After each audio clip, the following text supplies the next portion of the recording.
Funny Kel, and I'm going to show you a Halloween tutorial.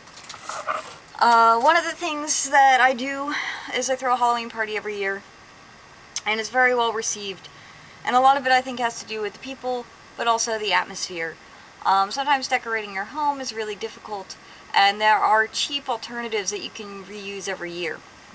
One of the things that I do is bloodied drop cloth. Now you might think, what do you do with a bloodied drop cloth? Well, what's the biggest thing in your room? It's the furniture, right? Well, what can you do with the furniture? Well, you know how they make slip covers for couches and whatnot? That's what we're basically doing. So what we're going to do is we're going to take our drop cloth. I just bought the cheapest one that was available at the home repair store. And you're going to splatter it with blood and let it dry. And then you put it over your couch and tuck it in, and it looks like you now have Dexter's couch or something. Now to do this, you're going to need a few things. Gloves. I usually use the disposable kind, but I'm out, so I'm using my cleaning gloves. Paint. You are going to be tempted to use this, because the bottle of blood, it's cheap, it's already colored, but don't. The reason I say don't is because it usually takes a long time to dry. If it gets wet, it will come back up onto the person. Also, I've used this technique. We have a futon in our living room, and I've used it on a sheet, a fitted sheet for the futon. And if you use that, even though it says it will stain, it will not. It will wash right out, and then you'll end up with a nice white sheet. If you're doing this, I'm assuming you're doing it to keep, to reuse multiple years. So this is why you want to use acrylic paint. You're going to need black and red, and a little bit of water, and if you have some matte medium.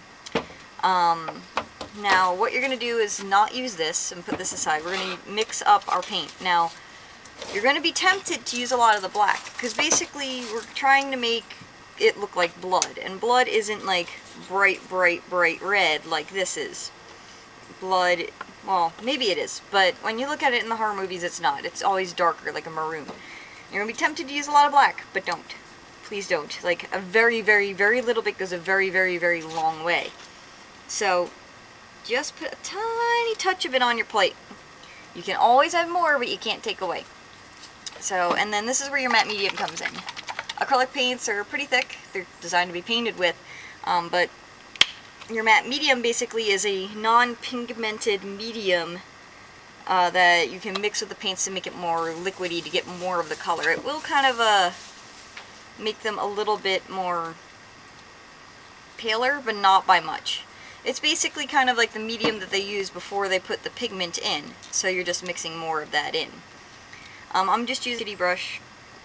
You don't have to use the higher quality acrylics or the Liquitex like I'm using. I am an art student. I have a BA in illustration, a BFA in illustration. So, but I use mainly watercolors and gouache now, so I have lots of leftover oils and acrylics, and I'm not about to waste them. I paid good money for them. You can see how much that little bit of black is already tinted this. And I started out with a crimson red, I believe it was. The Fall Crimson. Normally I have a bright red, but it's just what I had left on hand from a little pack. And you just basically mix it till you get the color that you want. And once you get the color that you want, you add your water. And you just add a little bit at a time. Like I said, you can always have more, but you can't take away. And you just want to get it to, you don't want it to be super runny, but you do want to get it to a decent consistency, like a liquidy consistency. Once you get it to the consistency that you want, you're going to basically put your gloves on, and you're going to splatter it onto the tarp. Like I said, I normally use disposables, because then you can just peel them off. Also, make sure you're doing this in an area where you don't mind paint. There's still some paint splattered in that corner and on my wall from 2 years ago when I did this last. So, what you're going to do is just basically get your hands in the paint and then wing your hands at this. And it looks much more convincing of a blood splatter than just putting it on there.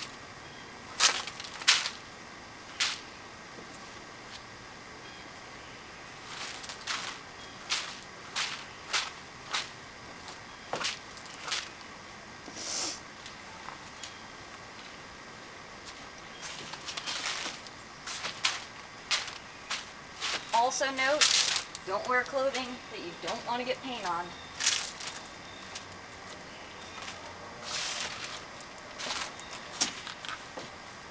Now, this stuff I'm dripping on the table, it's alright. If you get to it quick enough, you can get it up. Just don't let it dry.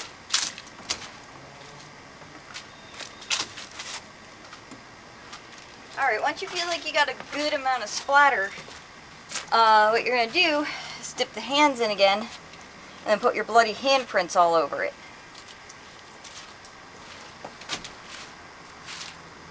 And then just kind of, you can do like the whole like smearing, whatever you feel works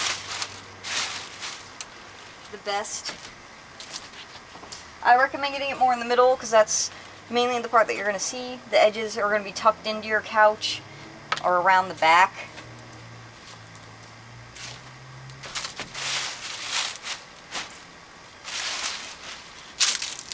And you do them all directions so there's no up or down.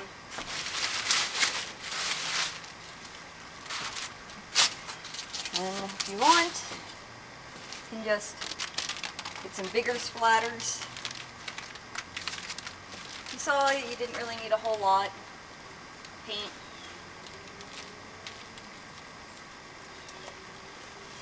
And have fun with it. Like I said, you can, if you want to mix up some extras and you can dribble it all on. Hey look, there's footprints, so it looks like somebody was riding a body on here. Smear off the extra. Use it as a towel to get all the crap off your hands. And there you go. You're just going to leave this outside for a little bit, let it dry, and once it's dry, it's good to go. You obviously don't want to do this on a day that it might rain, but once it's dry, you got a drop cloth, and if someone pukes on it or spills their drink, your couch is protected because it's got the plastic back, and you can just throw it out because it costs you like $5, if that. Or if you do it on a sheet, like the one on my futon, you can just go ahead and throw it in the wash. And since you used paint, it's not coming out. It's going to be in there forever. So I hope that helped you all with your Halloween decorations, and it gives you a cool way to cover your furniture this holiday season.